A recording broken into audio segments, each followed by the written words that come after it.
we are given f of x minus 2 to be 4x squared plus x plus 7, and we are told to find f of 1.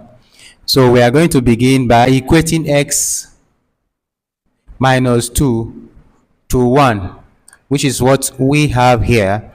That gives us x equals 1 plus 2. Then x is equals to 3.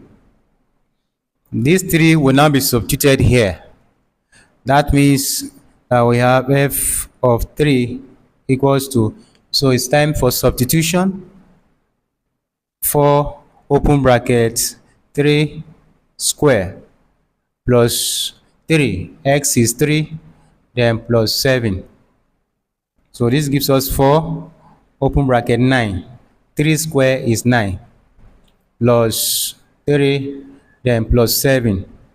4 times 9 is 36, then plus 3 plus 7. When we add up, 36 plus 3 plus 7 gives 46 as the final answer. Do well to subscribe for more tips in mathematics and physics examinations.